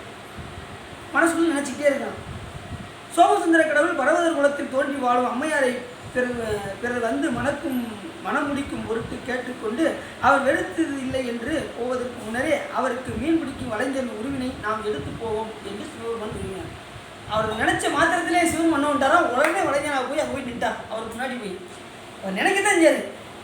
யார் இந்த சுறாமியை பிடிக்கிறாங்களோ அவங்க நம்ம மகளை எப்படியாவது கட்டி கொடுக்கணும் நினைக்காரு. உடனே சிவபெருமான் வளைஞ்சனாகவே அவங்க முன்னாடி எதுவும் நிற்காது. ஏன்னா சங்கல்பத்தில் சிவபெருமான் என்ன பண்ணுவார், உடனே அவர் நினைச்ச மாத்திரத்தை அந்த வளைஞர் வேடம் கொண்டு ஆனால் அதே மாதிரி சிவபெருமான் தான் நினைத்த நேரத்தில் நினைத்த வடிவம் எடுக்க முடியுமே தவிர மற்ற தெய்வங்களெல்லாம் நினைத்த நேரம் நினைத்த வடிவம் எடுக்க முடியாது. சாமி ஒருத்தனால தான் அப்படி எடுக்க முடியும். அப்படி நினைத்த மாத்திரத்தில் அந்த வலைஞராக போய் அவர் முன் போய் நின்றார். திருவுள்ளம் கொண்டு இருளை முகத்தார் போன்று வடிவனுக்கு அச்சினை இறுக்கி உடைவாளை அணிந்து தோழின்கள் மேலாடை தாங்கி தான் கொப்பளிக்கும் நெய்தல் மலர் மாலையை தலையில் சூடிய ஒரு வலைமகன் திருக்கோணம் தாங்கினார். ஏற்கனவே சாமி என்னன்னா மலர் மாலையை எடுத்து சாமி என்ன வலைமகனாக போடலாம். மலர் மாலை இருக்கிற இடத்துல வலையை மேலே ஓடிக்கிட்டு சாமி வலைமகனாக போடலாம். எப்படி சொல்கிறார்? எப்பவுமே சாமி மலை என்ன இருக்கும், மலர் மலையில் தான் இருக்கும். இப்போ அதெல்லாம் கொஞ்சம் மூட்டை கட்டி வச்சுட்டு சாமி என்ன விட்டாலும் வளைகிறதுக்கு வேலை பண்ணிக்கிட்டாராம். வலைமகனாக அங்கு சென்றார். உலகம் முழுவதும் ஈன்றருடைய அங்கேற்கண்ணி அம்மையை அருளில் இல்லாதவர் போல வளைஞர் உலக கன்னியாகுமாறு சபித்த காரணம் யாதோ ஆதலால் சாபத்தால் பற்றுப்படாத சோமசுந்தர கடவுளும் வளைஞர் திருவுருவம் தாங்கி வர வேண்டியதாயிற்று. ஆலவாய் அண்ணனின் செய்கை நன்று இஃது அழகாயிருந்தது. சிவகண தலைவர்கள் ஒருவன் வளைஞர் வேடம் எடுத்து வீசும் வலையை தோளில் கண்டு இட்டு முதுகின் புறத்தில் மீனிடும் கூட்டினை தொடுத்து தாங்கி பின்னே நடந்து வர நெய்தலில் தூரை அடைத்து குப்பங்களில் உள்ள முள்ளிக்காட்டினையும் தாளைக்காட்டினையும் நெய்தல் மலரை சுழித்து அழைக்கும் கிடங்குகளை கடந்து அழகிய சோலைகள் சூழ்ந்த வலைச்சேரியை ஆலவாயங்கள் அடைந்தது. இப்படி எல்லாம் செஞ்சுக்கிட்டு அந்த உப்பங்களையும் அந்த கடலில் இருக்கக்கூடிய இடங்களிலும் சென்று சிவபெருமான் அங்கே என்ன செஞ்சாராம், வந்து சேர்ந்தார். பாருங்கள், எப்பேற்பட்ட கருணாமூர்த்தி. அவர் கைலாயமலையில் இருக்க வேண்டியது. சாமி என்ன பண்ணுறாரு, ஒரு பக்தர் செய்த இருக்கக்கூடிய அன்பிற்காக சிவபெருமான் அம்பாளை சபிச்சு இங்கே வந்து பிறக்குமாறு செய்து, நந்தி பெருமானை சபிச்சு சுறாவினாக வந்து பிறக்குமாறு செய்து, முருகப்பெருமானை சபித்து விருத்த திருமணமாக இருக்கிறது. இத்தனையும் சாமி எதுக்கு கொண்டாரு? ஒரு ஐயருடைய பக்திக்காக. எப்பயுமே சிவபெருமான் என்ன செய்வாரா? பக்திக்காக இயங்குவார். இந்த உயிர் தன் மேல் அன்பு செலுத்தாதா என்று இயங்குவார். நாம் வந்து அன்புக்காக வரணும். வரும்போதே சாமி என்ன சாமி இதெல்லாம் பண்ணவே மாட்டீங்க சாமி அப்படிமா சாமிகிட்ட இருந்து. அவர் என்ன நமக்கு கொடுத்துருக்காரு, கொடுத்துருந்தா நம்ம என்ன செய்வோம்? எனக்கு இதை கொடுக்கல, அதை கொடுக்கல, இன்னும் ஒரு குழந்தை நீ கொடுத்தியா எனக்கு அப்படிமா. சாமி ஏதோ காரணத்துக்காக கொடுக்காம இருப்பார். இவங்க வழியை போய் என்ன செய்வாங்க? கேட்டு வாங்குவாங்க. அப்படி வாங்கக்கூடாது. சாமி நம்முடைய காரணம் இல்லாமல் ஒரு காரியம் கிடையவே கிடையாது. எது நடந்தாலும் நமக்கு சிவபெருமானுக்கு தெரியாமல் நமக்கு நடக்குமா? அதுவே நடக்காது. அப்போ நமக்கு வரக்கூடிய இன்பம் துன்பம் எல்லாமே சிவபெருமானுக்கு தெரியாமல் நடக்காது என்பதை நாம் உணர்ந்தோம் என்று சொன்னால் நாம் எதுக்குமே கவலைப்படவே மாட்டோம். நீ துன்பப்படுறோமா? சிவபெருமானுக்கு தெரியாமல் நடக்குமா? நாம் ஏதோ தீவிரம் பண்ணியிருக்கோம், நடந்துட்டு போகுது, எல்லாம் அவர் திருவிழாவில் நம்ம அனுபவிப்போம். இப்போ நீங்கள் நல்ல சந்தோஷமாக இருக்குமா? அவருக்கு தெரியாமல் ஒன்று நடக்குமா? சரி, நம்ம சந்தோஷமாக இருக்கும், சாமி திருவிழாவில் அதை அனுபவிச்சுட்டு இருப்போம் அப்படின்னு இருக்கணும். நல்லதாக இருந்தாலும் கெட்டதாக இருந்தாலும் அவன் திருவருளாலே அவன் தான் வணங்கி, அவன் அருளாலே நாம் என்ன பூரா அவர்கிட்ட வச்சுக்கிட்டே இருந்தோம்னா, அவர் வணங்கி வழிபாடு செய்து கொண்டே இருந்தோம் என்று சொன்னால் நமக்கு எந்த துன்பமும் வந்து எதுவும் செய்யாது. இன்பமே என்னாலும் துன்பமே இல்லை அப்படின்னு இருக்கும். சரிதானா? சரி. அப்படி ஐயரே இத்துறையில் வழிய உடனே சாமி அங்கே வந்தார். அவ்வூரில் உள்ள வணிகன் கோமான் உள்ளத்தில் ஒரு வியப்பு தோன்றி எழுந்திருக்குமாறு காலை பருவமுடைய வளைவனுடைய வருகை கண்டு அழகுடைய நம்பி நீ யார் செப்புகை என்று விளைவினான். அந்த பருவராஜன் மன்னன் என்ன செஞ்சான்? நீ யார் என்று கேட்டான். யாரா? சிவபெருமான்கிட்ட கேட்டான். நான் வரைகளாலும் அறிய ஒண்ணாத இறைவராகிய வளைஞர் நான் மதுரையில் வளைஞர்களுக்கெல்லாம் தந்தை போன்று விளங்கும் அரசராய் உள்ளமுடைய மைந்தன். மதுரையில் எல்லாருக்கும் தந்தையாக வழங்கக்கூடிய அரசனாய் உள்ளனுடைய மைந்தன் அப்படிங்கிறார். யாரு? சோமசுந்தரர் சிவபெருமானே அப்படி சொல்லிக்கிறாரு. படைத்து காத்து அழிக்கவும் வல்லவனாவேன். சிவபெருமான் என்ன செய்வார்? படைப்பார், காப்பார், அழிப்பார். அப்படி வல்லவனாவே அன்றியும் பெரிய மீன்கள் அழைத்து அகப்படுமாறு வலை கொண்டு எறிவதிலும் வல்லவனாவேன். எத்தனை பெரிய மீனாக இருந்தாலும் சரி, என்னுடைய கைப்பட்டனா என்ன ஆயிரும்? அது அகப்பட்டு விடும் அப்படின்னு சொல்லி சாமி சொல்றாரு. அது கேட்ட வளைஞர் கோமான் இவன் உண்மை வளைஞன் அன்றி வளைஞர் கோலம் கூடி நடிக்கும் மகனோ என்று இவன் முன் கூறிய சொல் ஒன்று, இப்பொழுது சொன்ன சொல் ஒன்று என்று இவ்விரண்டையும் சோதித்து காண்போம் என்று கருதி ஐயரே இந்த துறையில் ஒரு வழியை சுறாவின் ஒன்று சீற்றம் ஒன்று திரிகின்றது. இவர் உண்மையாக தான் சொல்கிறாரா இல்லை பொய் சொல்கிறாரா அப்படின்னு இவருக்கு ஒரு சந்தேகம் இருந்துச்சு. இருந்தாலும் இந்த சுறாவினை பிடிக்க சொல்லி பார்ப்போம் அப்படின்னு சொல்லி அவர் முடிவு பண்ணுறார். முடிவு பண்ணி என்ன பண்ணுறாரு? இந்த பகுதியில் ஒரு சுறாவின் வந்து என்ன செஞ்சுக்கிட்டு இருக்கு? சீற்றம் கொண்டு திரிகின்றது. அதை நீ குறிவைத்து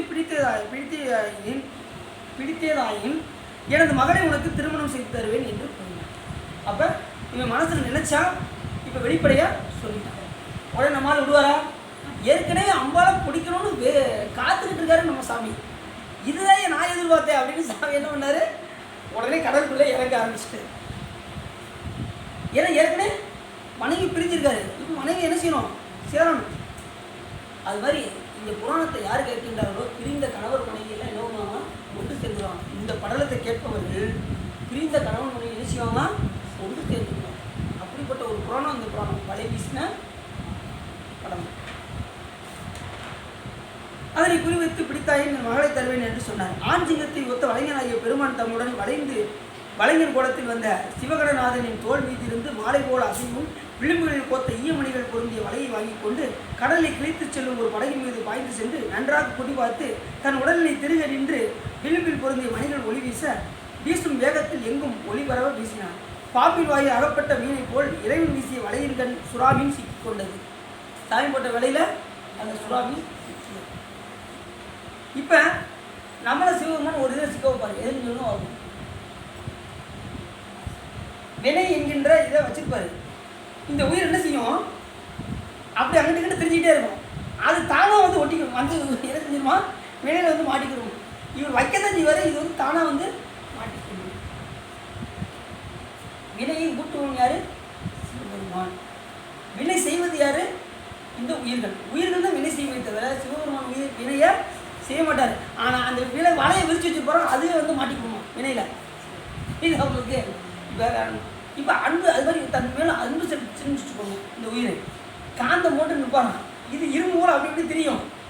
இந்த காந்தத்தை போய் பக்கத்தில் வச்சா என்னாரும் அப்படி எப்படி ஈர்த்து கொண்டிருக்கிறதோ தன்மேல் யார் பக்தி செலுத்துகிறார்களோ அவரை சிவமனோன்வார் பக்தியால் அந்த காந்தம் போன்று ஈர்த்து கொள்வார். இது அவங்களுக்கு சரி. அப்படி உடனே வந்து வீசினார். பாம்பின் அகப்பட்ட இது போல் அது வந்து சிக்கிக்கொண்டது. குற்றமற்ற அடியாரில் அன்பாகிய வளையங்கள் அகப்படும் பெருமான் தாவி வீசிய வலையில் சிக்கிய சுறாவினை இழுத்து கலையின் மேல் போட்டார். கொண்டு வந்து எங்கே போட்டார்? கரையில் வந்து போட்டார். அப்போது வலைஞர்களின் மதுவில் வைக்கும் மண்டுகளைப் போல நெருங்கி வந்து ஆரவரித்து உடனே எல்லாரும் ஆரவரித்து பிடிச்சிட்டாஜா எல்லாம் கத்த ஆரம்பிச்சிட்டாங்க. ரொம்ப நாள் இருக்கக்கூடிய இந்த துன்பம் நீக்கிடுச்சு அப்படின்னு இவங்க எல்லாம் ரொம்ப சந்தோஷப்பட்டாங்க. தாளில் நிறைந்த கடற்கரை தலைவன் மனமிக மகிழ்ந்து நெய்தல் பாறை ஒழிக்க வளைச்சியர் புறவையாட வளைஞராய் வந்த பெருமானுக்கு தன் மகளை திருமணம் செய்து கொடுத்தார். உடனே சாமிக்கு திருமணம் செய்து யார? நமது உமையம்மை.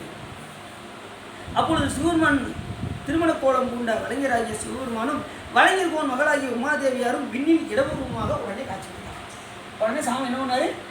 உடனே அம்மையார மனம் முடிச்ச அடுத்த நிமிஷமே இடபூர்வத்தில் உமையம்மை வைத்து அந்த பர்வதராஜ உடனாகிய அவனை இந்த வளைஞருக்கு சிவபெருமான் காட்சி அளித்தார். அவன் செய்கின்ற பக்தி காரணமாக சிவபெருமான் என்ன பண்ணாரு? ஏற்கனவே முன்பதில் அம்பாள் மகளாக வேண்டும் என்று விரும்பினார். உடனே என்ன பண்ணார்? மகளாக ஆக்கினார். அவர் சொல்கிற சாமி மேல் கொண்ட பக்தியின் காரணமாக அத்தனை பேரையும் கொண்டு வந்து பூலோகத்தில் விட்டு அம்மையாரை பிறக்க வச்சு, பிறக்குன்னா கருவில் பிறக்க மாட்டாங்க, தோன்ற வச்சு நந்தி பெருமான சுறாமீனாக ஆக்கி முருகப்பெருமான ஊமையை பையனாக ஆக்கி இவ்வளவு செஞ்சு ஒரு தன்னுடைய பக்தனுக்காக சாமி எவ்வளவு பண்ணுறாரு பாருங்க. இதெல்லாம் நம்ம வந்து தனியாக நின்று நமக்கு கண்ணீரே வந்து சாமி இந்த பக்தர்களுக்கெல்லாம் இப்படிலாம் பண்ணுறாரு, அருள் செய்கின்றார் என்று நமக்கு அப்பதான் தெரியும். உடனே இடவாருடராய் எழுந்தருளி தமக்குரிய சகல திருமேனியுடன் தோன்ற கடற்கரையில் கிடந்த வராவினாகிய திரு நந்திதேவரும் பழைய வடிவத்தை பெற்று திருமுன் வந்து தோன்றினார். உடனே மறுபடியும் பழைய உருவத்தை கொண்டு நந்திய பெருமான் அங்கே வந்து சாமிகிட்ட வந்து வழிபாடு செய்தார். வெளி இடவு ஊர்தியில் காட்சியளித்த சிவபெருமான் உமாதேவியார் என்னும் இருவருடைய கிருபா நோக்கம் பெற்றமையால் முன்வினை சாவியில் இருந்து பந்தித்த இப்பிறவின் சிற்றறிவு ஒளிந்து நல்லறிவு தோன்ற சிவபெருமானுடைய திருவடிக்கில் விழுந்து வணங்கி உயிர்களிடத்தில் இறக்கமில்லாத இழிந்த பிறவியை எடுத்துள்ளலும் அறிவிலியாகிய என்னை இன்று காத்தல் பொருட்டு என்னை போலவே வடிவம் தாங்கி வந்து அருளுருவே போற்றி அப்படின்னு அவன் வாழ்த்தான். சாமி எனக்காகவா சாமி இப்படிலாம் பண்ண? யாரு? அந்த பர்வதவனே அந்த வலைஞனாக இருக்கக்கூடிய தலைவன் என்ன பண்ணா? சாமி அடியனுக்காகவா சாமி இப்படிலாம் நீ பண்ண? ஒரு வலைஞனாக வந்து முயலை பிறக்க வைத்து நந்தி பெருமான சுராகமீனாக வைத்து இப்படிலாம் நீ அடியனுக்காக பண்ணியே பெருமானே அருள்வம் தாங்கி வந்த அருளுருவே போற்றி அப்படின்னு என்ன செய்யறான்? சாமி வழிபாடு. பவனம் போன்ற சிவந்த வாயினுடைய அம்மையை திருமணம் புரிந்து என் பாசம் ஒழியுமாறு வெள்ளிய விடையின் மேல் நின்று காட்சி தந்தவுடைய கருணையே போற்றி அப்படின்னு மகாதேவா. பார்த்தீங்கன்னா அந்த நேரத்தில் கரெக்டாக அந்த இதை நம்ம சொல்லியிருக்கோம். ரொம்ப சிறப்பு. சாமி அந்த காட்சி கொடுக்கும்போதே நம்ம அந்த சொல்லியிருக்கோம். உடனே சோமசுந்தர கடவுள் தம்மை துணித்து நின்ற பர்வதராஜரை நோக்கி அன்பனே நீ பல நாட்கள் வரை மகப்பேரின்றி வருந்தினது கண்டு இறங்கி நான் உமாதேவியரை எனது மகளாக அளித்த பின் முறைப்படி வந்து மனம் கொண்டோம். நீ ரொம்ப நாள் நீ என்ன செஞ்ச? நீ உனக்கு மக வேணும் மகள் வேணும்னு நினைச்சேன். அதனால் நான் அம்பாலே என்ன செஞ்சுட்டேன்? உனக்கு மகளாக கொடுத்தேன். இவர் குழந்தை தான் கேட்டிருக்காரு. இவர் அம்பாள் இப்போ நல்ல ஒன்று என்ன தெரியுதுன்னா, இவர் வந்து சாமி மேலே மிகுந்த பக்தி கொண்டு முற்பிறவியில் எனக்கு குழந்தை வேணும்னு தான் கேட்டிருக்காரு. ஆனால் சிவமன்னர் அம்பாலே குழந்தையாக வந்து கொடுத்துருக்காருன்னா அப்போ எந்த அளவுக்கு அவர் பக்தி செஞ்சுருப்பாருன்னு நம்ம யோசிப்பாங்க. இது அவங்களுக்கு நீ முற்பிறவிலே நீ என்ன பண்ணிட்ட? மகப்பேரின்றி வருந்தினது கண்டு இறங்கி நாம் உமாதேவியே உனக்கு மகளாக தந்தது. பிறகு நாமே வந்து மணந்து கொண்டோம் அப்படின்னு சிவபெருமான் சொல்கிறார். இனி நீ நில உலகில் குபேரனை போல் பல போகங்களை அனுபவித்து வாழ்ந்த பின் நம் சிவலோகத்தை வந்து அடைவாயாக என்று திருவருள் புரிந்தார். இன்னும் நீ என்ன செய்ய வேண்டியிருக்கு? இந்த பூலோகத்தில் இன்னும் நிறைய அனுபவிக்க வேண்டியிருக்கு. அந்த போகங்களெல்லாம் அனுபவித்து முடித்து இறுதியில் வந்து நீ என்ன செய்வ? நம்முடைய லோகத்தை சிவலோகத்தை வந்து அடைவாயாக என்று சிவபெருமான் படித்தார். திரு நந்திதேவரோடு அடியார் கூட்டத்தோடு உத்தரசுமோகசு மங்கை என்னும் தலத்தை அடைந்தார். உடனே சாமி அம்பாவோட எங்கே போயிட்டாரு? உத்தரகோசமுக்கு போயிட்டாரு. சிவபெருமான் உத்தரகோச வங்கியில் எழுந்தருளி வந்து உமாதேவியை வணங்கி கேட்ப வேதத்தின் ரகசிய பொருளை எல்லாம் ஒரு சேர திரட்டி திருப்பார்கடலில் தோன்றிய அமுதத்தினை போல அம்மையாருக்கு உபதேசித்தம் அருளினார். உத்தரகோச வங்கி என்ன அர்த்தம்? உத்தரம் என்றால் ஆகமம், மங்கை என்றால் உமையம்மை, உத்தரம் கோசம் மங்கை. ஆகமத்தை அம்பாளுக்கு உபதேசம் அருளியது. அதனால தான் உத்தரகோச மங்கை என்பது. மங்கைன்னு யாரு? உமையம்மை. பார்வதி தேவியார் தான் உமையம்மை. அங்கே வச்சு சாமி என்ன பண்ணாரா? உபதேசத்தை அதை ஏற்கனவே கைலாயத்தை வச்சு பண்ணாரு. அதுக்கப்புறம் வேதத்தை கொண்டு வந்து கடலில் போட்டாங்க. அந்த கடல்ல இருந்து எடுத்து என்ன பண்ணி மறுபடியும் எங்கே போயிட்டாங்க? அம்மையாருக்கு உபதேசம் பண்ண உத்தரகோச மங்கைக்கு சிவபெருமான் அங்கே போயிட்டாரு. போனதும் தம்மிடம் அன்பு கொண்ட 60,000 சிவனடியார்களுக்கும் சிவ யோகிகளுக்கும் வேத பொருளை உபதேசித்து அருளி அவருடைய பட்டினை ஒழித்து வீடு பெற்றினை அருளினார். அது எத்தனை அடியார் இருந்தாங்களாம்? 60,000 சிவனடியார்கள் சிவ யோகிகளுக்கும் வேத பொருளை சிவபெருமான் அவர்களுக்கு உபதேசித்து அருளி அத்தனை பேருக்கும் மோட்சம் கொடுத்தாராம். எங்க? உத்தரகோச மங்கைய. அதுவும் புராணம் கேட்டுக்கொண்டு இருக்கின்றது. எது?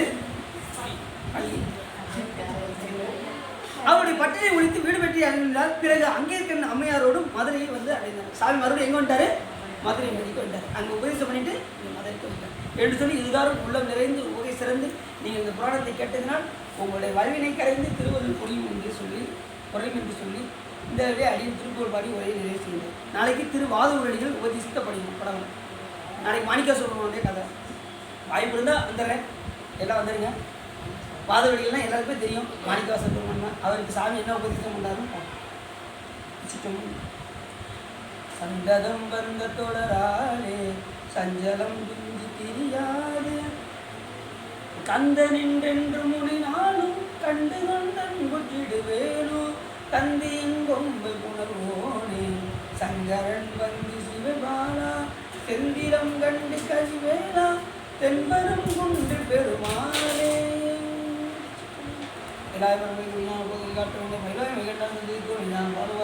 குயிலாரம்பள் திருவாவூர் திருவாள் குரு நமச்சிவாய தேவன் சைலாதி மரபுடையும் திருமரபு நீடூடி தலைக்க மாதும் பையம் நெடுக மாமனை பெண்கள் விரும்பி அன்பர் விளங்க சைவ நன்னெறிதான் கிடைத்தவங்க வெண்டு வீடு சேர்க்கவே வான்மையில் இல்லாதவை மணிகளும் திறக்கு மன்னன் பொன்முறை அரசு செய்ய குறைவில்லாத இருவாழ்வு நான்முறை அரங்குகளும் மற்றவங்க வெறுமைக மேன்மைகள் சைவ நீதி விளங்குக உலகமெல்லாம் அரக நம பார்வதிபதையே எல்லாருடையவனே போற்றி